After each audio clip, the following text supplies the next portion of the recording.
Chapter 66. Thus saith the Lord, The heaven is my throne, and the earth is my footstool.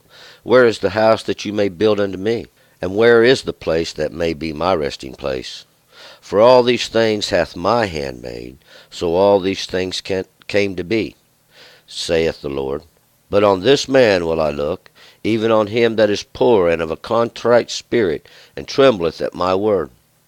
He that killeth an ox as if he slew a man, he that sacrificeth a lamb as if he broke a dog's neck, he that offereth a meal offering as if he offered swine's blood, he that maketh a memorial offering of frankincense as if he blessed an idol, according as they have chosen their own ways, and their soul delighteth in their abominations. Even so will I choose their mockings, and I will bring their fears upon them, because when I called, none did answer, when I spoke, they did not hear. But they did that which was evil in mine eyes, chose that which I delighted not. Hear the word of the Lord, you that tremble at his word. Your brethren that hate you, that cast you out for my name's sake, have said, Let the Lord be glorified, that we may gaze upon your joy. But they shall be ashamed.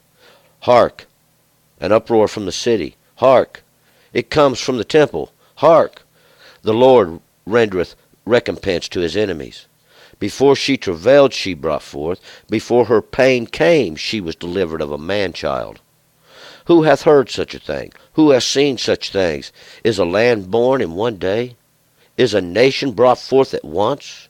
For as soon as Zion travailed she brought forth her children. Shall I bring to the birth, and not cause to bring forth, saith the Lord? Shall I that cause to bring forth shut the womb, saith your God? Rejoice you with Jerusalem, and be glad with her, all you that love her. Rejoice for joy with her, all you that mourn for her, that you may suck and be satisfied with the breast of her consolations, that you may drink deeply with delight of the abundance of her glory. For thus saith the Lord, Behold, I will extend peace to her like a river, and the wealth of the nations like an overflowing stream. And you shall suck thereof, you shall be borne upon the side, and you shall be dandled upon the knees. As one whom his mother comforteth, so will I comfort you, and you shall be comforted in Jerusalem. And when you see this, your heart shall rejoice, and your bones shall flourish like your young grass.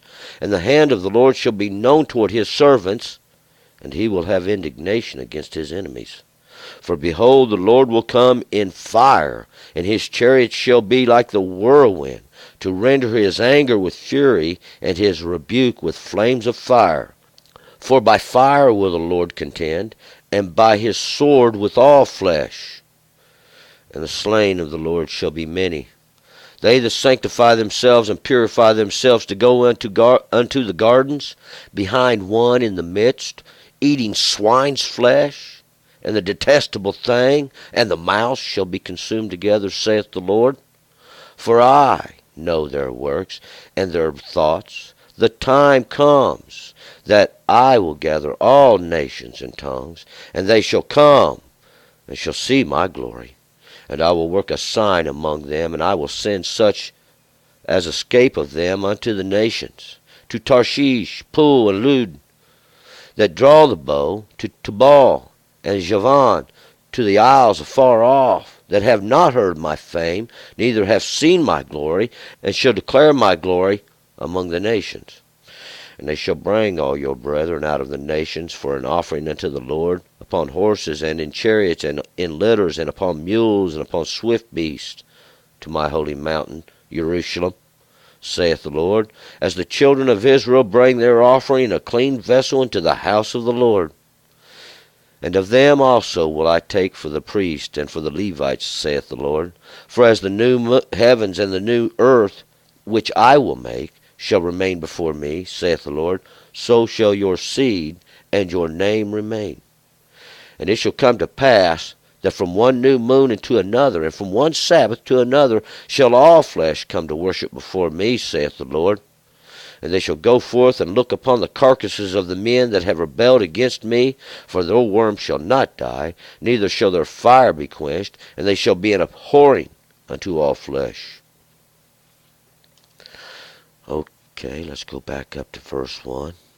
Now, Yesterday, in the last chapter, God was saying, I've spread my hands out continually to a people. I've done this. I made an example. I've tried to offer myself, but you wouldn't listen. I've called to all the nations, and they wouldn't listen as well. I've tried to make myself known through punishment, through judgments, through blessing and judgment, blessing and judgment over and over. But nobody wants to listen. Nobody wants to listen to the law of God.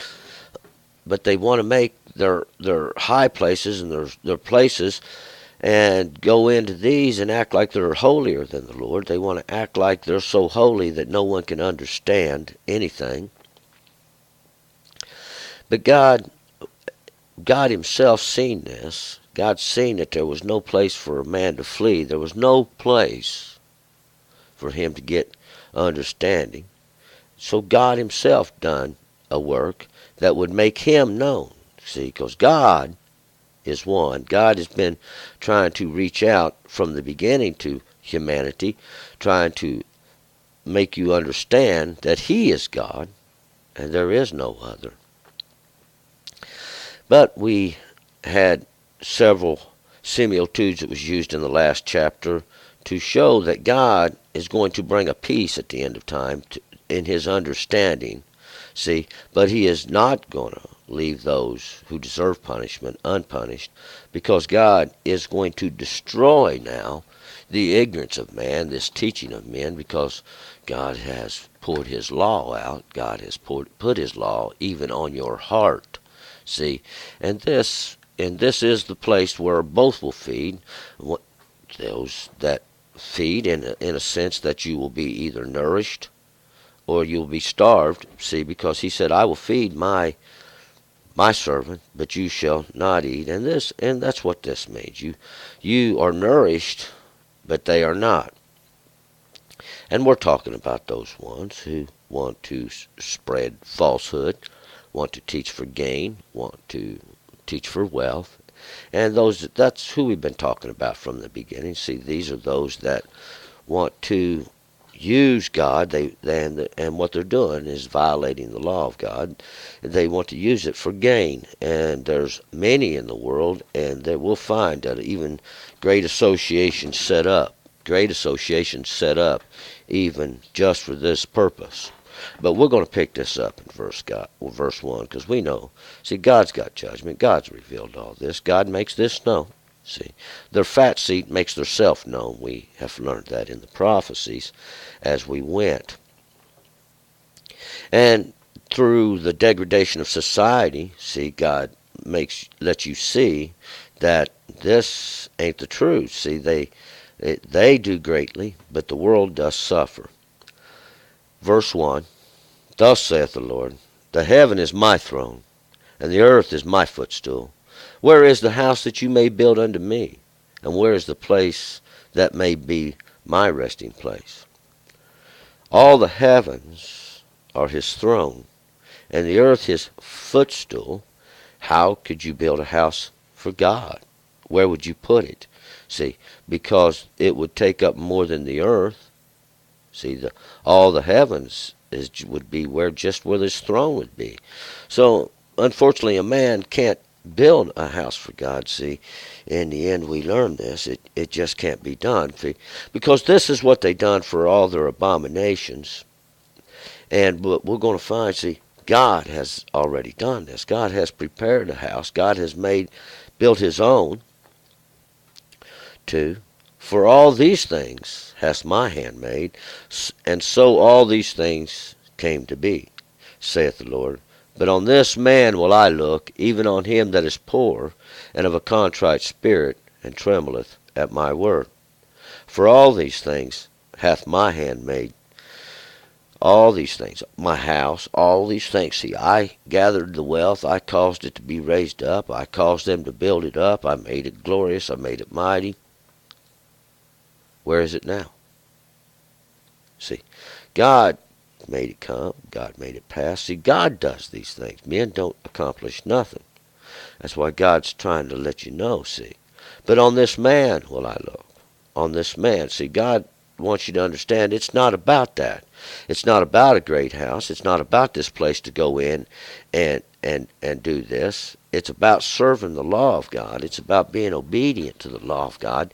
That's how you get in. See, that is the entrance. That is the way into the house. But on this man, on this individual, is what this is being used to insinuate here. On this individual will I look, even on him that is poor and of contrite spirit. Those that are poor have been humbled inside by God. See, and of a contrite spirit, that in some way have been afflicted. They feel like they've been stricken or smitten of God because they search for forgiveness. They're humbled before the eyes of God in obedience to the law of God. God has even made himself known to them through this. 3. He that kills an ox is as if he slew a man. He that sacrifices a lamb as if he broke a dog's neck. He that offers a meal offering as if he offered swine's blood. He that makes a memorial offering of frankincense as if he blessed an idol. According as they have chosen their own ways, and their soul delighteth in their abominations.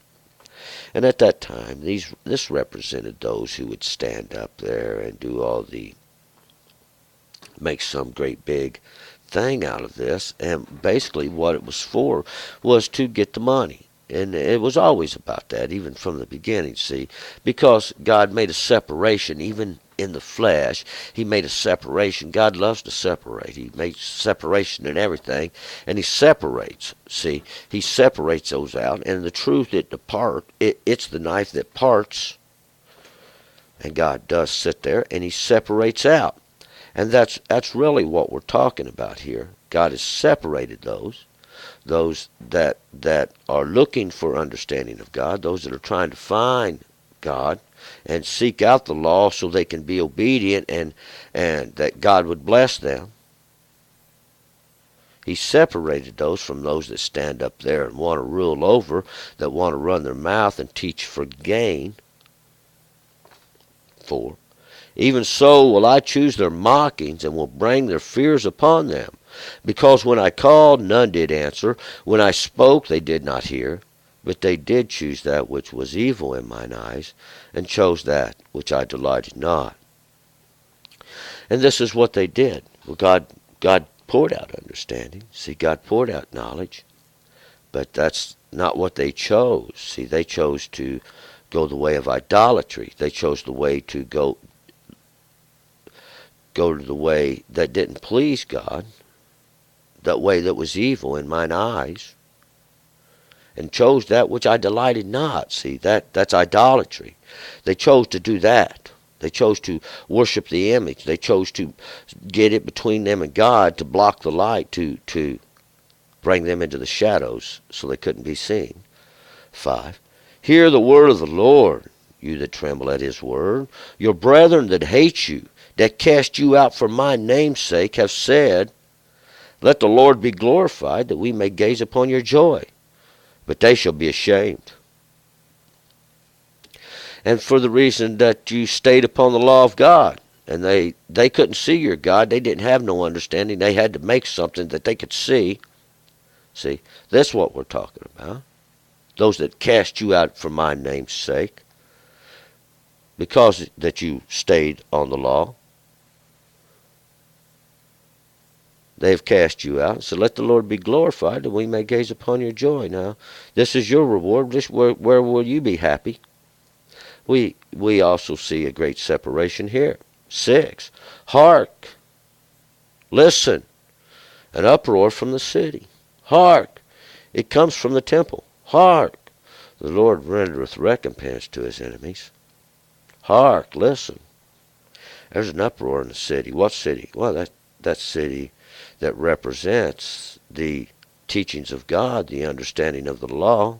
Hark! It comes from the temple. Even that place where they have said God is. This is and called everybody there to worship. Hark! See, because the enemy's been there for a while. They've been set up there trying to control it. Hark! The Lord renders recompense to his enemies. And that's what it's all about. See, God's coming in judgment, And we're going to find out that's how we know when God comes. In judgment. Why? For the transgression. When the transgressors reach the full, the transgressors, those that go against the law, those that trespass the law, see, that's what we're talking about. We're going to find out it is the multitudes. God has delivered the nations for the slaughter. 7. Before she travailed, she brought forth. Before her pain came, she was delivered of a man-child. There he is, that man-child, this one that was to be born from the virgin. See, there even the virgin, this young woman. We're going to find out this young woman is Zion, see. And we're going to find out this man-child is a nation. It's getting ready to tell us. 8. Who hath heard such a thing? Who hath seen such things? Is a land born in one day? Is a nation brought forth at once? For as soon as Zion travailed, she brought forth her children. And as soon as Zion travailed, she brought forth. She travailed, she brought forth. Before she travailed, she brought forth. That's what it says. A man-child. This is what we've been waiting on. This understanding. The birth of this man-child, this inheritor. See, this man-child, that's why it's a man-child. It's an inheritor.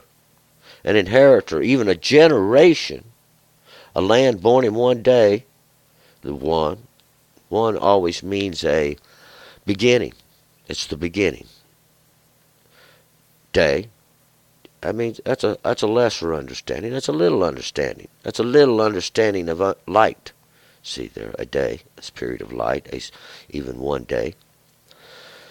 So with just a little understanding, a nation is brought forth, even suddenly.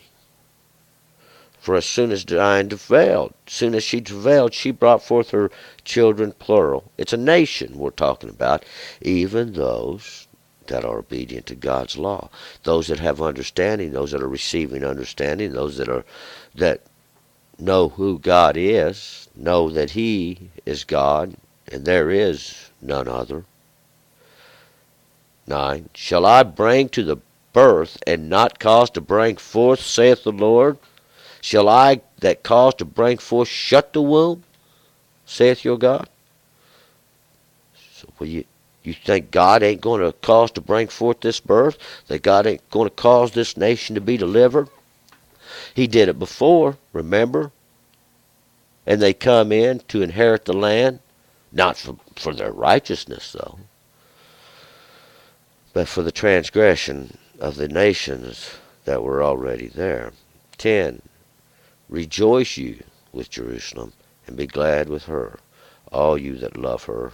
Rejoice for joy with her, all you that mourn for her.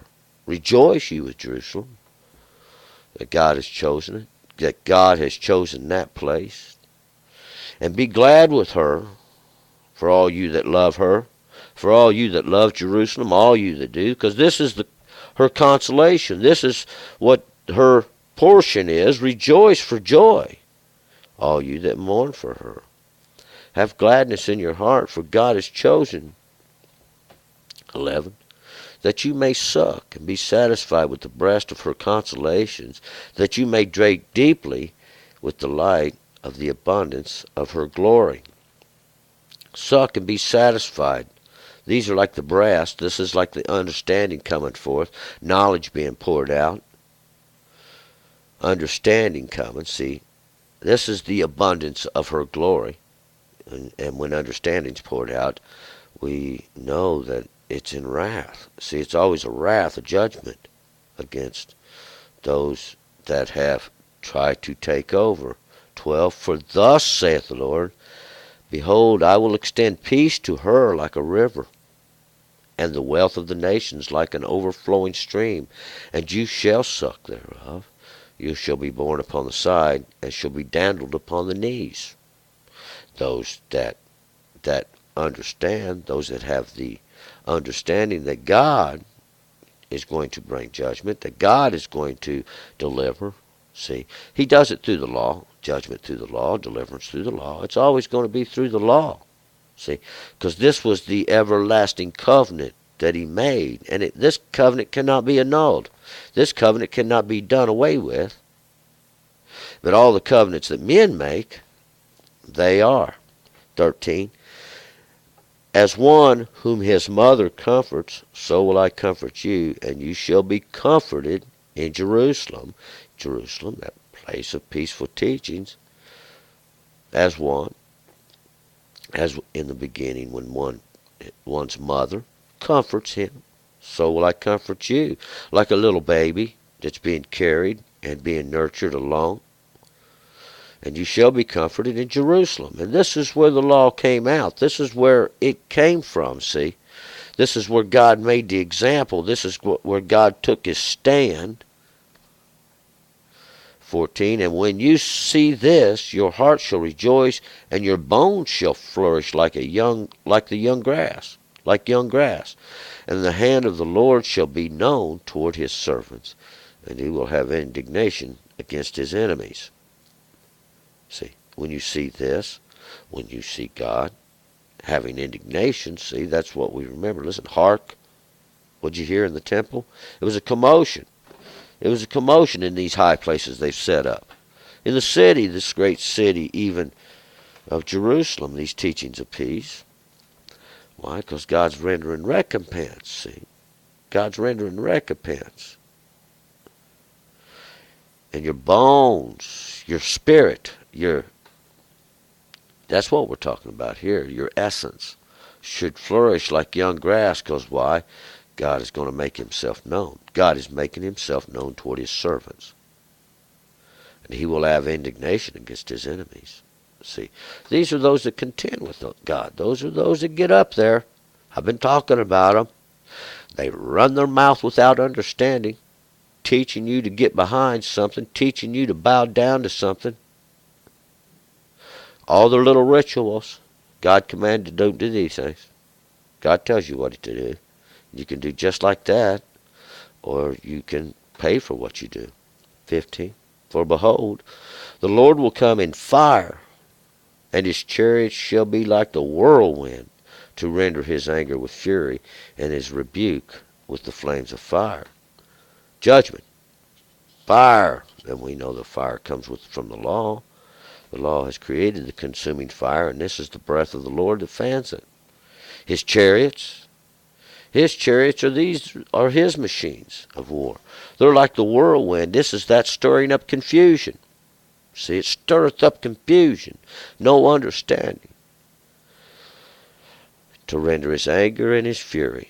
This is the anger and the fury of God. See, there is no understanding in the world. If there was, no one would be thirsty. No one would be looking for God. No one would be seeking understanding.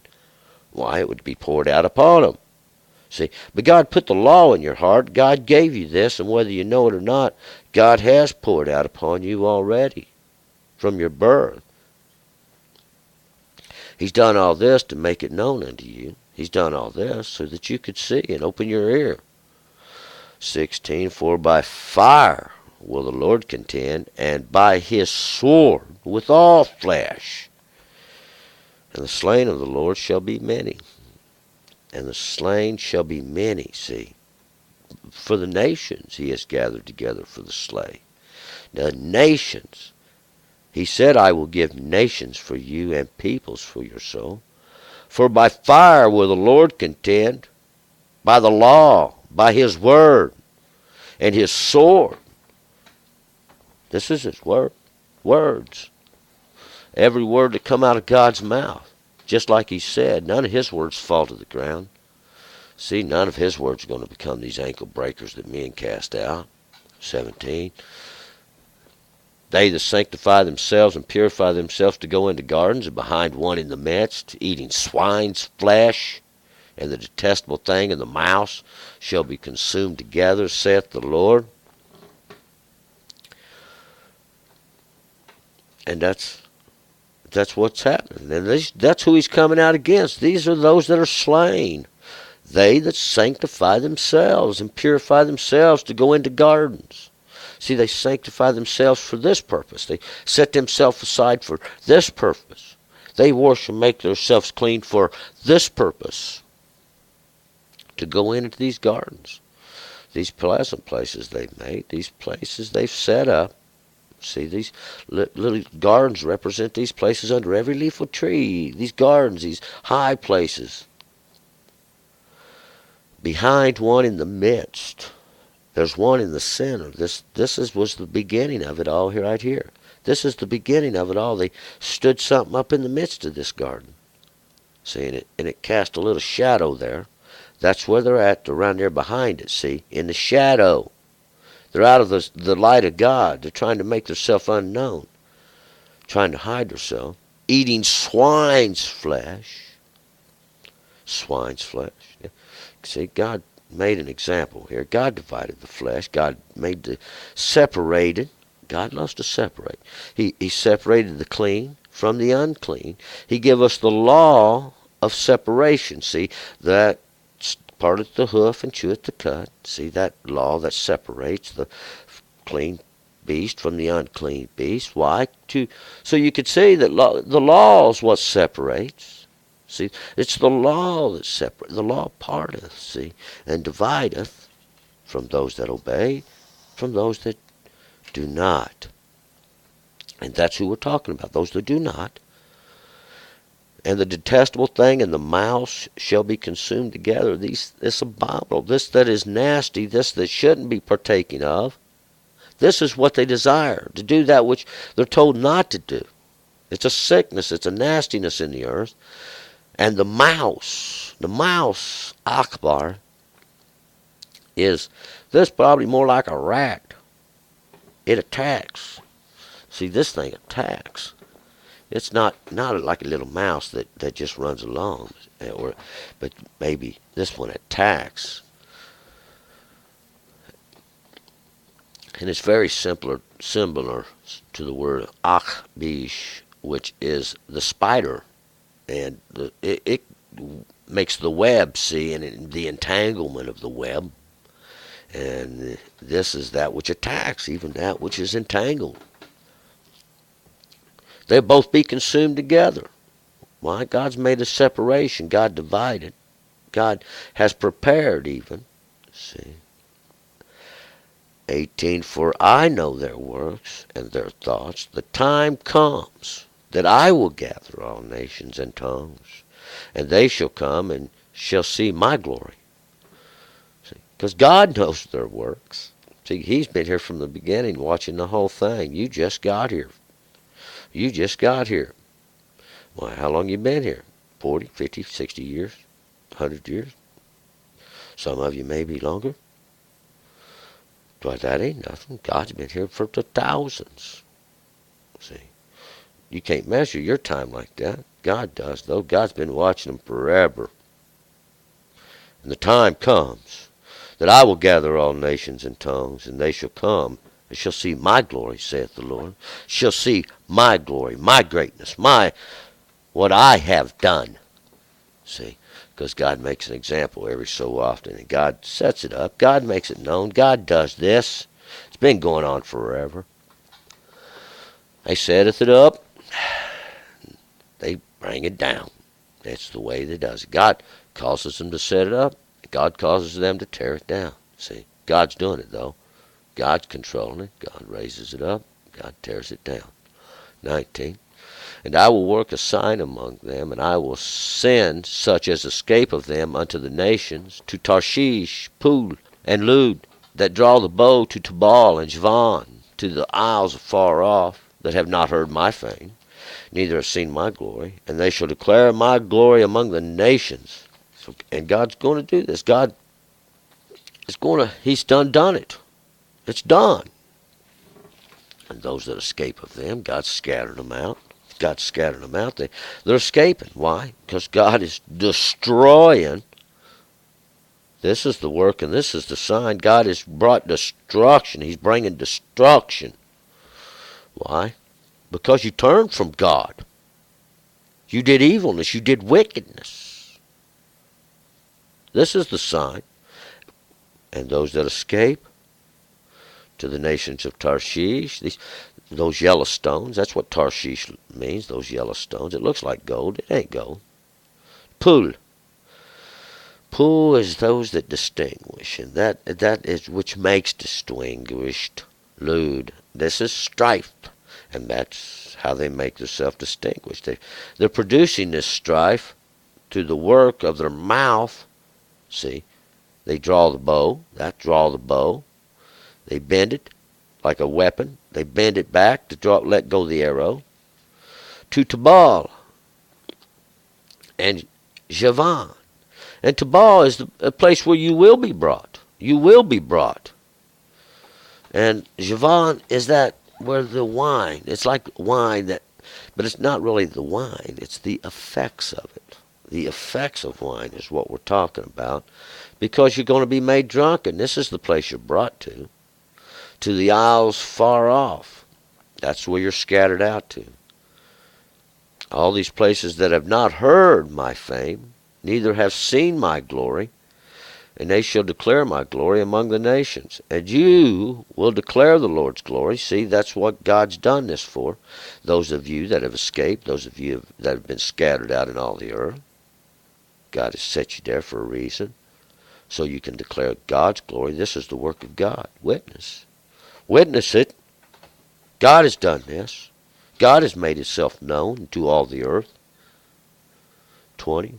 And they shall bring all your brethren out of the nations for an offering unto the Lord upon horses and chariots and litters, upon mules, upon swift beasts, to my holy mountain, Jerusalem, saith the Lord, as the children of Israel bring their offering in a clean vessel into the house of the Lord. In a clean vessel, a vessel made clean through the obedience of the law, through your washing and of your understanding, removing of the idolatry out of your understanding. You children of Israel that have been scattered out in all the earth. See, these are the ones that are going to be returned. They've come out of Judah anyway. See, God scattered Israel out a long time ago. And now even Judah, those that have escaped, are scattered into all the nations for one purpose. That God's going to show himself magnificent. God's going to show himself great. And this is the gift that they bring back to God. This is the gift they give to God. What? They return. They return it all. Remember what Cyrus did? They return it all. It's all God's anyway. 21. And of them also will I take for the priest and for the Levites, saith the Lord. Of them that are Levites. See, of them who are Levites will he take. Why? Because the Levite's not going nowhere. We're going to find this out. He's not going nowhere. He's been here. He's still here. 22. For as the new heavens and the new earth, which I will make, shall remain before me, saith the Lord, so shall your seed and your name remain. And your name will remain. See, because in the beginning God gave the law to Levi, and the law remains with Levi. That's never going to change. It's the law. See, and it always will be. And just like the new heavens and the new earth that God shall make, that God will make, God does that, as they will remain, just like with the understanding, and this understanding will remain. See, because God set it in a wheel. It's a perpetual thing. It sets the courses, the days, the signs, the months, the years. All of this is wrapped up in this circle. 23. And it shall come to pass that from one new moon to another, and from one Sabbath to another, shall all flesh come to worship before me, saith the Lord. And it shall come to pass that you will go worship before God. Why? This is the understanding of it. From one new moon, at the beginning of each new moon, even before then, prior to that, why? Well, God done away with the other moon that used to be a new moon, and the courses of time move forward. A new teaching, a new understanding coming forth. One that they're going to do in the darkness, one they're going to bow down and worship. See? And from this we get a Sabbath. This is the new Sabbath, even as the time goes forward. One Sabbath. This is a day of rest. This is where God speaks out. They hear God. They come to stop. Whoa. Is that God saying return to his law? Is that God I hear saying, look at all the world, they're all nasty and sin, let's quit going this way, let's try to go back towards the law of God? You turn, you turn. See, over and over it goes. Over and over it goes. 24. And they shall go forth and look upon the carcasses of the men that have rebelled against me, for their worm shall not die, neither shall their fire be quenched, and they shall be a abhorring unto all flesh. And this is the way it's been forever. See, we can always go back and understand what's happened behind us, but not what's before us, see. But just as it was, so shall it be, as these things go around in a circle. But God comes with great understanding. God comes for the great Sabbath, see, that which we've all been waiting for, that we all might have rest, that we all might have understanding, that the whole earth might come under the law of God and be obedient. There's no rituals here. There's no great mystery here. It's that you seek to do good, you give to the poor, you feed the hungry, you clothe the naked with the law, make it known, teach it, and the next generation brings forth. See, and then they do. The next generation brings forth. There's nothing hard to understand. We're going to finish up this book of Isaiah today. We have to move forward. I don't have time to bring understanding to every fact that's in Isaiah. I would be here for hours and hours upon end, probably boring you to death, and no one would want to listen.